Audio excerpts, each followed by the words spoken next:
You're listening to a special edition Zweig Letter podcast, putting architectural, engineering, planning, and environmental consulting guru Mark Zweig and his team of experts straight talk in your ear. Mark has more than 30 years of experience helping AEP and environmental firms thrive, and these podcasts deliver his invaluable management, industry, client, and HR advice directly to you, free of charge. The Zweig Letter and the Zweig Letter podcasts let you develop professionally wherever you are. Hey everyone, and thank you for joining Zweig Group Media and the Zweig Letter exclusive interview series. With almost 25 years of continuous coverage of the design industry, the Zweig Letter is a constant in an ever-changing marketplace. We are bringing you some of the best and brightest minds that our industry has to offer. Today, I'm pleased to welcome Chris Catton, who is a consultant in our executive search group here at Zweig Group. Chris, it is so great to have you join us on the Zweig Letter interview series. This is your first time, and I've been trying to twist your arm to come on this podcast and on this video and have a conversation with me. And finally, the audience gets to hear from the great Chris Catton in San Francisco. So, why don't you tell the audience a little bit about what you do here at Zweig Group, and we're so excited to have you. Hi, Randy. Thanks for having me. I lead executive search projects for architecture and engineering consulting firms. Okay. And I run the San Francisco office, which is growing. We're now at 2. And I conduct roundtable lunches that are speaking series for a local management group. So I do some speaking and help my clients learn how to recruit. Okay, that's cool. Yeah, and we're going to talk a little bit about that that organization. I believe it's ABLE, right? It's the Association of AE Business Leaders. That's right. Okay, cool. Yeah, we'll talk about ABLE in a minute. So tell me, I mean, what's a day like for you out there in San Francisco? And I might add for those that are listening or watching, Chris was how like nowadays when you talk about tech firms, you might say, oh, so-and-so was number 5 at Facebook or number 4 at Google, but you were like number 4 or 5 at Zweig, right? When the original Mark Zweig Inc. Number 8. Yeah. I think I was the 8th hire back in 1992. Wow. And that's actually the same year that the Zweig Letter started. So that's why I always tell people that it's over 25 years, because this is 2017. That was 1992. The Zweig Letter has run uninterrupted since then. And so you kind of, if nothing else, it kind of makes us old, I guess, in the minds of everybody, because you started in 92. I started my first go around at Zweig in 97.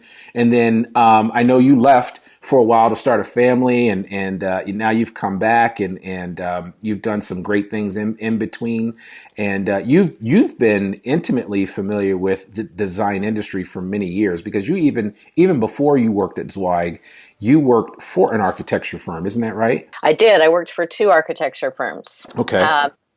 The first firm I joined right out of school, they had a really cool program that I think has since flourished in various firms around San Francisco, where they would hire non-technical people to act as sort of as junior project managers. So we would take care of notes and minutes and scheduling and invoices and anything that helped keep the communication going with clients and between the team members. So I learned from the inside about the business of architecture. In fact, I was recruited away from the first firm that I joined to start that same program at the second firm because they'd heard about it. And it was great because a lot of times architects don't like the busy work of the project management, and it was something that they were able to hand off to someone who was less expensive. So from a financial standpoint on the projects, it was really valuable to the firm, because the more expensive, project managers who had a higher billing rate were not spending time on things that someone less expensive on the project could do. So it was a great way for me to springboard into recruiting, because I knew exactly how the business worked from the inside, and I know now and knew then, or learned then, how projects work, how they come together, what sub-consultants do, kind of who who runs the job, what architects think about, what they're motivated by. It was a really good glance at the business as a whole. So it was a smart strategy, actually, on Mark Zweig's part to pursue people in a position like I was in, which is what happened. I think I got a call from Catherine Sprankle way back when, and they specifically were seeking people that had an inside scoop into the business of an architecture or an engineering firm, and I just happened to work out. Wow. So it was a smart strategy on their part, because I was able to talk the talk. When I get people on the phone, they know I understand their day and their business and their motivations. That's a big part of why I think I'm good at recruiting, is that I know that they know that I know them. Did that make sense? Yeah, no, it makes perfect sense. And, I'm glad you mentioned that, because I think that level of training, I mean, that's something that I got when I first started, back in 97. And I'd like to think that I was trained properly in the art of recruiting, but especially in the art of recruiting in the design space, because there are a lot of nuances like you described, in that you were intimately familiar with what the day looks like for an architect, possibly even for an engineer. And so with that understanding, it creates a much it gives you a much greater talking points to have with people that you're recruiting and coming in contact with. And people actually feel like, wow, she actually knows what she's talking about. He knows what he's talking about, because we understand the industry. And I think that's an important distinction that you don't always find, especially in the space of recruiting and specifically in executive search, which, again, this podcast is not a calling card for our recruiting services, but it is a very important distinction and point to be made for anybody out there in the design space, knowing that, when you hire someone to do recruiting and to represent your firm, you should get somebody that really understands your industry. If you don't, you do so at your own peril, because you've got people out there all the time misrepresenting firms and opportunities. And, sometimes, as you know, Chris, you only get one bite at the apple when you're talking to really talented people. And you've got to kind of, as I like to say, come correct the first time. Yeah, that's true. That's definitely true. There's a lot to know about our industry. It's unique in a lot of ways. Yeah. So, and that's the thing I've liked. And I mean, certainly Mark Zweig has imparted his understanding and knowledge. And then we've got the benefit of, all the great articles in the Zweig Letter and all of the great ideas and information that have welled up in all of our publications over the years that, have helped both you and I to be better at our jobs, as well as anybody that we've brought in. We've got a fresh crop of younger people and newer folks. You've got a new team member, and, we're constantly training these guys to understand the industry as a whole and what makes this industry so special. So that's pretty exciting. Why don't you tell me just a little bit about, some of the conversations that you've had recently when you spoke at some of these ABLE events. And I know that they have kind of like lunch and learn events around the Bay Area. I know you've done one in San Francisco. I think you had to go somewhere up on the inland going up towards Sacramento recently. And I know that these are really, they're really great times of teaching and kind of figuring out and learning what are the major pain points that firms are encountering, especially in the area of recruitment and retention. So I would love for you just to kind of talk about what your experience was like, what you talked about specifically, and then we can maybe go into some of the feedback that you got from people in terms of what folks are seeing out there in the market, especially as it pertains to recruitment and retention. My first thought is, to explain that ABLE hosts luncheon roundtables for anyone who chooses to come, members and non-members. There's a paid difference, but these luncheon roundtables are hosted by various firms. So they're often either in San Francisco or in the Sacramento area or in Irvine, in Orange County. So it'll be in the conference room of the hosting firm from within our industry. And they serve lunch, and then we sit around and talk for about, I think they're an hour and a half, and they're facilitated. So I have served as a facilitator. The value of these lunches or these events, and there are various events. ABLE also does hosted all-afternoon events that have panels of speakers that make specific presentations. But the luncheon roundtables, the value in those is for everyone to hear from each other how they're handling problems that they're facing. And then there's a topic. And so the facilitator helps to keep everybody on topic and kind of steer the conversation. And maybe answer some questions. I mean, I can answer some questions about recruitment, and there was some of that. And I had a presentation that led our conversation, but a lot of the value comes from them hearing from each other. Yeah. And me too, what problems they're facing and how they're addressing them. And with regard to retention and recruitment, I found that retention was the biggest concern for everybody. Wow. Recruitment has been talked about now for as long as our economy's been back and healthy, as a primary issue for people, because everyone's trying to recruit the same key talent. And, it's sort of a recruitment war out there. So it's dependent upon each firm to make themselves the attractive employer, basically. But there's also this feeling of, well, once we've got them, how do we keep them? And so I found that to be almost more of a concern because it's really expensive and sad to lose good people. And so that to me was interesting, because what I found to be the case was that people don't look at retention as something of a line item on a strategic plan. Right. It's almost like an afterthought. And so I brought up a retention plan, and everyone looked at me like, what? What's a retention plan? And I think it's just something that needs to be taken seriously as a line item on the strategic plan. And what that could entail is making, managers and group leaders responsible for tracking their turnover rates, tracking their retention rates, checking in with their people when they lose people, keeping those numbers and making people feel responsible as leaders and project managers for keeping people, and really having it trickle down from leadership to the lowest level of management to help people understand that retention has to be approached with a plan like everything else. Yeah. So that was interesting to me, that was the biggest concern, because a lot of it sometimes seems like common sense. And I think people get busy in their jobs and they forget about it. They forget about these basics. Like, here's an example. The manager calling to check in and say, how you doing? Are you happy? How's the project working out for you? Or what complaints do you have? And just doing a random casual check-in. Right. That makes people feel really heard, and just something like that can make people feel really loyal to their position because they're being checked in with on a casual level. So that's just, I'm getting very specific, but that's just one example that the table, we all went around and kind of raised our eyebrows at how that doesn't seem difficult and it doesn't seem beyond common sense, but nobody really does it.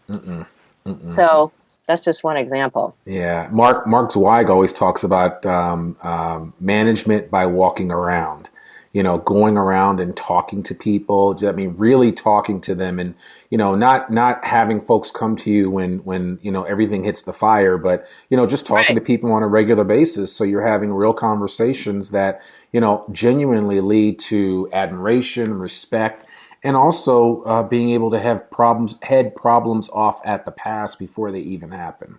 Right. The other thing is the missing generation. I think the most difficult position for people to fill right now is between 5 and 10 years experience, because people, and this has become a known problem, but everyone's talking about how do we address the fact that it's absolutely beyond difficult to find them, let alone get them. Yeah.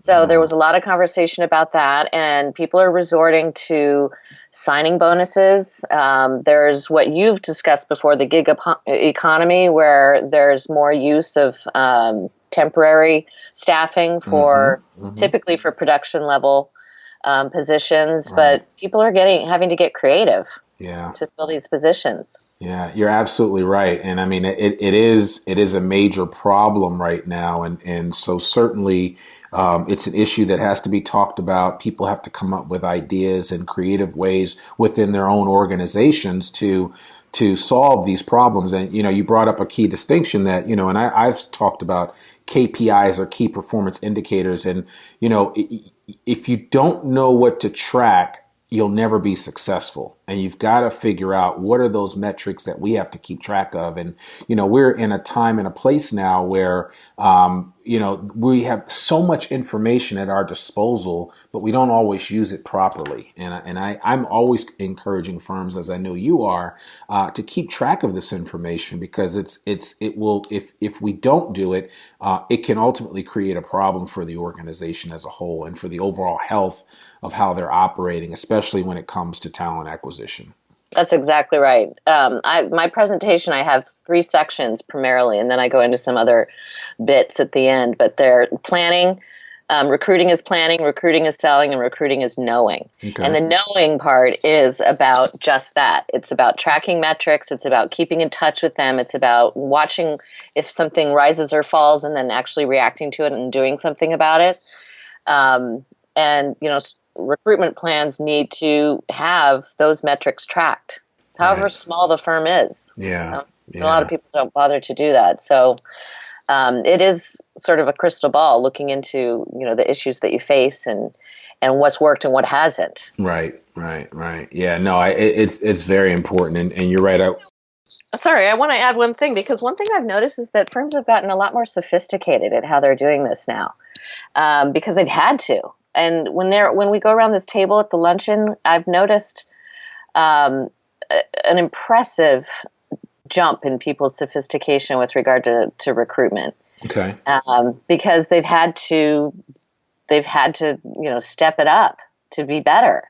And so that's part of the fun of doing these roundtables, is I come away feeling like these firms have really learned, over the past several years, how to improve.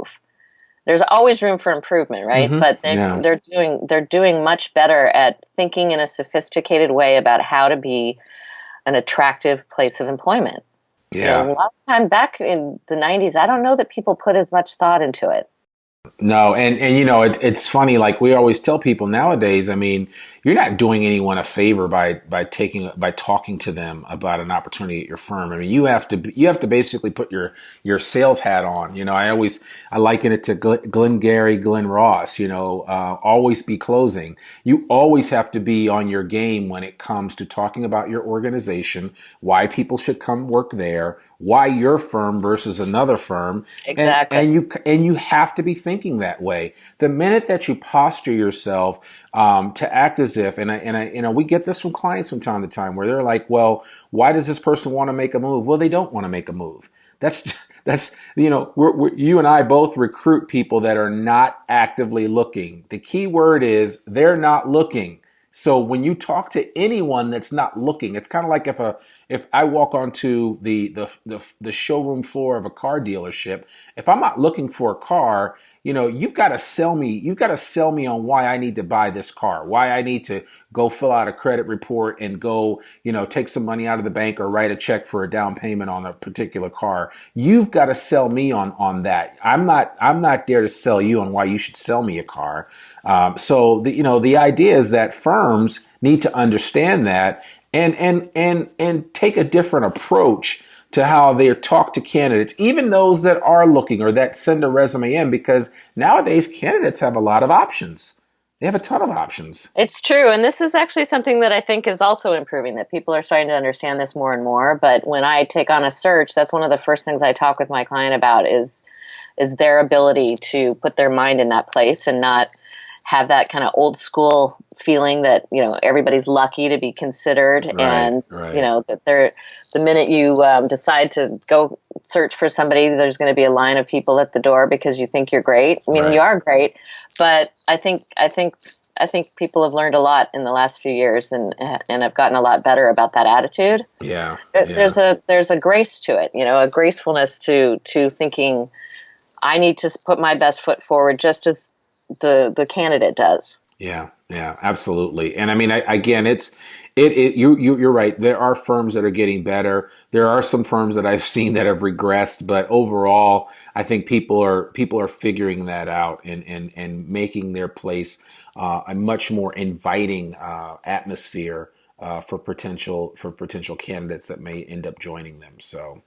Yeah, that's a mindset, and it's also a culture that a tone is set by leadership. Mm-hmm. That's one of the things we talked about at the recent roundtable. That it's very important to have a principal or a practitioner in the firm that's in a leadership role talk a lot about recruitment and make it known that it's a value and that it's an expectation. Yeah. And every single firm at the last roundtable, and I think there were about 12 firms represented, was utilizing the employee referral bonus program, where if one of their employees referred somebody and that person was hired, they were paid a bonus fee for that. Yep. And the range in that fee was from anywhere from 500 to one firm was paying 10,000 for senior positions. So if you referred someone for a senior role and they were hired as a senior manager, I mean, that's a lot of money. It is a lot of money. It's a very good motivation. So I don't know if I felt like if that was as common back in the 90s. Again, I'm drawing these distinctions because I think it's important to note that the level of sophistication has gone up. Yeah. But that's one of the things that these people are finding, or that the people are finding works, is paying referrals, bonus fees to their employees. Yeah, no, I know. We were working with a firm that the hiring manager told us that he had to slow one of his guys down because he had referred 6 people to the firm in a year, right? In a year, to the tune of $3,000 a pop. This guy had made an extra $18K referring some of his friends, and I think it's important to understand that. I always tell people, the best people to talk about your firm are the people that work there, because they know your firm and they know why. And you want to encourage them. With that said, I know Mark Zweig has never been a huge fan of employee referral bonuses and things of that nature. And there's always going to be a couple of different schools of thought about that. Some people don't like it from the simple fact that, well, if you have somebody refer a friend and then the firm doesn't hire them, does that then ostracize or tell that current employee that they're not important, that you don't value their thought about their friend or whatever? And I don't think that certainly is the case, but you in Mark's mind, you run the risk of alienating existing employees if you don't take on one of the people that they refer to the firm. And so it can go both ways. And I mean, there are arguments for and against it. Like I said, that gentleman that got 6 referrals in a year and that company that hired all those individuals, I'm sure they're not complaining, because we all know how tight the market is right now in the design industry. So, I think if you can find people, make it work, come up with a plan that makes sense for your organization. And also, if there are situations where somebody, a valued member of your team, refers somebody to you that you don't end up hiring, explain to them why you don't hire them. That's what I was going to say. And then just go from there. So yeah, it's fixed with good communication. Absolutely. I always say manage people's expectations. So.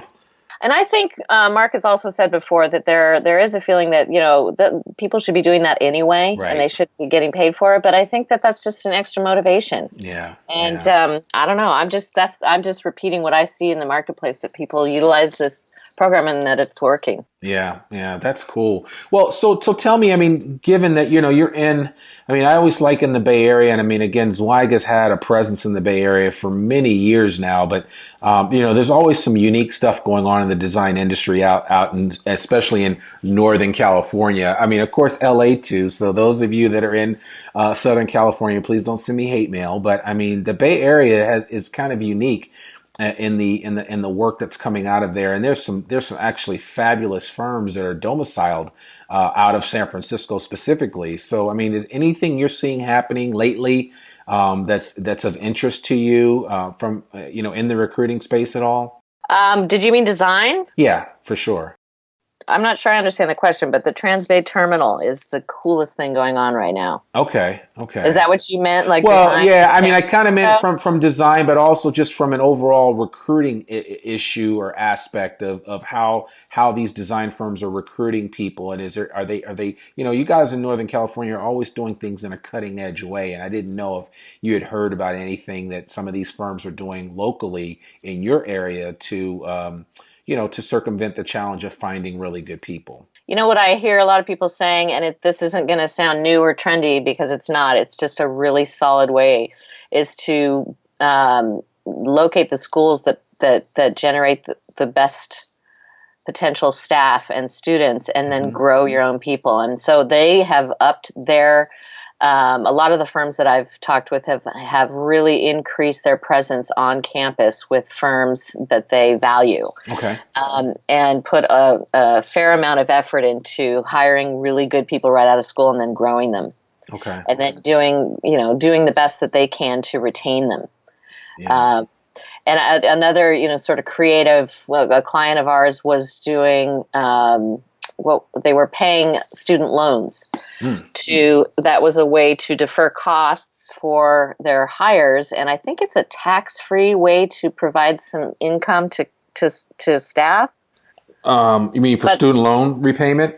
Yeah. Yeah. There's something about that that's actually valuable to both sides. Yeah. But it's a form of income to the new hire. And it's a creative way to, pay somebody a little more and not have it be in their base salary. Yeah, it's becoming a retention tool, and there are several organizations out there like Gratify, based outside of in the suburbs of Boston, that are actually helping firms to implement this type of incentivization of, hey, you come work with us. We'll pay X amount of your student loans over the course of 5 years. Now, granted, they don't give it all to you in one fell swoop, but if somebody were to tell me, if I came out of school with $50,000 worth of student loans and I'm an architect, and some architectural firm said, look, we'll pay $5,000 a year over the next 5 years. Well, that's $25K of my $50,000 student loan debt that goes away. The average college student that comes out of school with about $35,000 in student loan debt. That's just the average. It doesn't matter what degree you receive. Mm-hmm. So I think it's important to understand that there are some ways to do that, and certainly I have encouraged some firms to consider that way in terms of creating a retention tool and also an extra carrot to get somebody to come maybe work at your firm versus another firm that either doesn't want to institute that kind of program or maybe not be in a position financially to do it. Well, then if you're able to do it, it gives you a leg up. Price Waterhouse is doing it now 100% across the board. You come to work at Price Waterhouse, it's my understanding that I don't know if they're using Gratify or another firm to implement this program, but there are a lot of creative ways to do it. And to get back to what you were saying about the tax implications, the way that the tax code is written right now, there is a tax payment that has to be made by the employee, but there is soon to be a law that will be passed in the House and in the Senate that will allow firms to pay that without putting a tax burden on the employee, if that makes sense. So, so they're working on a number of different ways to make this more palatable, because it is a benefit, and it does two things. One, it creates goodwill and starts to build retention, and it also helps a portion of students start to deal with their student loan debt, which is usually the biggest amount of debt that most kids have when they come out of school. So I think it's amazing. True. Yeah, I that's think it's true. Amazing. So, well, that's good. But so what else? Is there anything else that you can think of that you're kind of seeing? And I mean, again, I know you work with some pretty unique firms, and you always have great stories to tell me about the candidates that you run across. But I was just curious to see what you think is going to happen over the next 6 to 12 months in the design space as it pertains to recruitment and retention, and if there's anything else that we should be looking out for. Well, two things. One, I think people are going to get more serious about planning because it's a topic of conversation. I think it's being discussed more, and there's more of an understanding that it requires a real commitment and a plan, a recruitment plan, and it will involve people that are practitioners, not just an HR function. It's actually going to be something that the architects and the engineers and the leaders and the managers get involved with firsthand and learn that it's a selling role. Right. So I think that there's just going to be more of a commitment to the plan of recruitment and how we as a firm need to address this and hold people accountable in the firm for bringing in ideas, bringing in connections to people, and making them responsible and part of the plan. Okay. And then the second thing is, like I said, this sort of gig economy approach to the temporary, I don't know if temporary is the right word, but the contract employees. Contract employees Mm-hmm. for that's probably going to become more and more common. Yeah, look, listen, I told somebody this story the other day, but and I didn't even ask him, but my Uber driver in Charlotte the other day when I went to go visit a client that was taking me back to the airport, casually just mentioned to me that, because I said, well, how long have you been driving Uber? And he was like, oh, this is my first year. 2016 was my first year.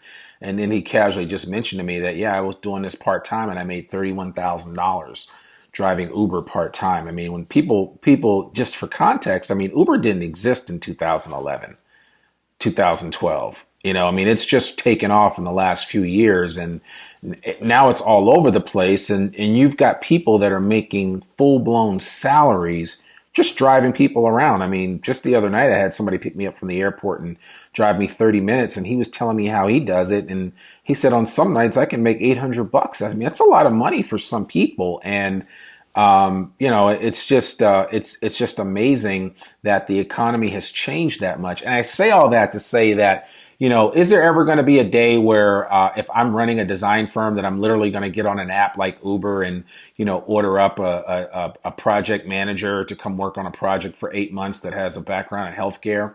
I don't know, but I would, if I was a betting man, then I would say, in the next 3 to 5 years, you're going to see something along those lines, where you're going to be able to hire people in the design industry, are going to be able to hire experts, are going to be able to hire the core individuals that you would need to undertake a successful project, and then bring them on for a period of time to get that project done, and then, say goodbye to them afterwards. And then, when the time comes to do it again, you can either call on those people or maybe somebody else that might be available at that time to do that. I think people want that flexibility. I know the millennials love the idea of, some time on for work and then some time off to do other things for play. And so I think it's going to be interesting to see what happens. But I like you, am in agreement that this gig economy, it's going to be very interesting to see what happens in the next few years. So it is. I'm really curious about it because we're a client-focused service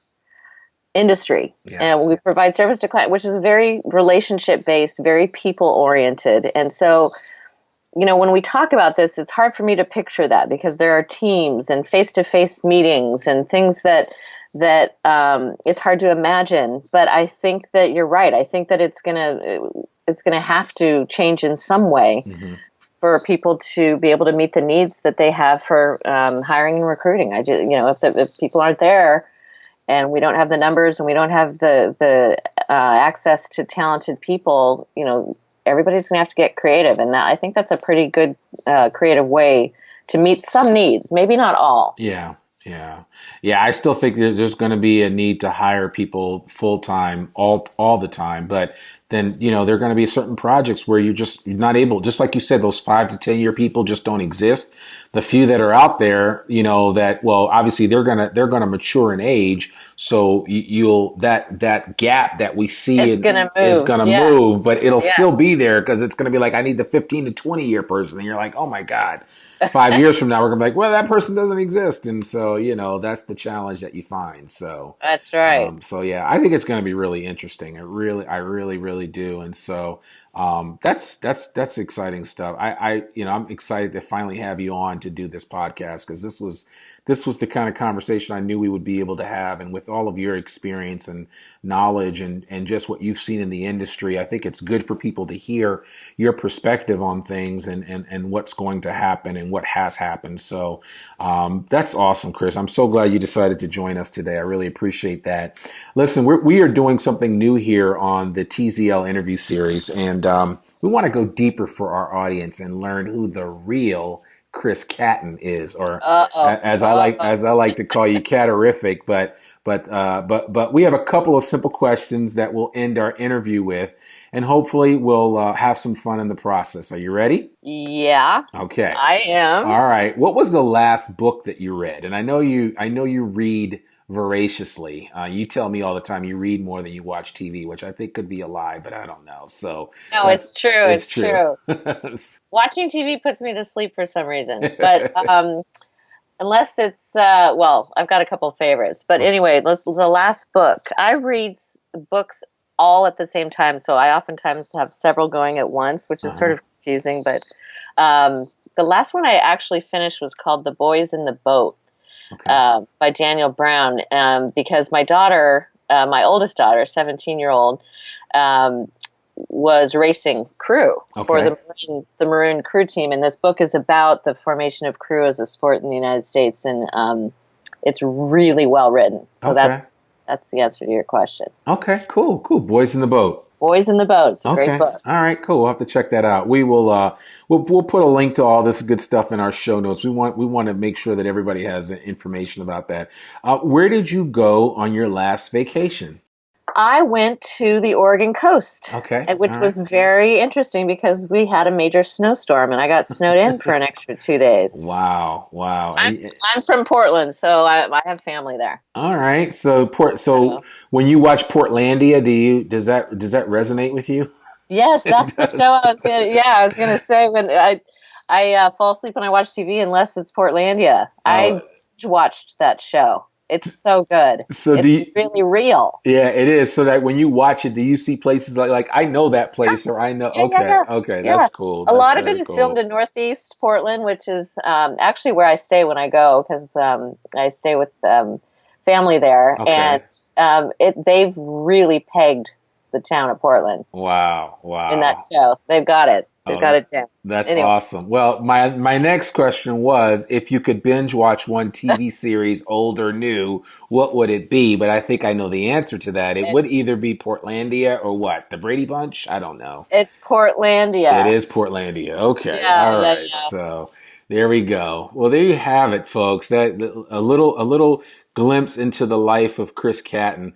Chris, I want to thank you so much for taking time out of your schedule to be with us on the Zweig Letter interview series. We really, really appreciate it. Well, thank you, Randy. Yeah. It was fun. Cool. Well, listen, folks, as a reminder, all Zweig Group Media programs like this one are available in both podcast and in most cases video format, free for download on iTunes, Stitcher, SoundCloud, and YouTube, just to name a few places. We'd like to thank you for watching this in video or listening to the podcast by offering you a free copy of the Zweig Letter. Just visit freetzl.zweiggroup.com. And there will a link to all of this information will be in our show notes, so you'll be able to download that to your heart's content. And we would love it if you share this link with a friend. And also, if you're listening to this on iTunes, we'd love a 5-star rating. If you really feel like this podcast really meets your need, we'd love it. We'd love a generous rating from you. And if you have any feedback whatsoever, because we're constantly trying to improve, please share that information with us. I'm Randy Wilburn, and you've been listening to Zweig Group Media, part of Zweig Group. Remember, we exist to make you more successful. Bye for now. Thanks for tuning in to this special edition Zweig Letter podcast. We hope that you can apply Mark's no-holds-barred advice to your daily professional life. For a free 6-week subscription of the Zweig Letter, please visit freetzl.zweiggroup.com to gain more wisdom and inspiration, in addition to information about leadership, finance, HR, and marketing your firm. Subscribe today.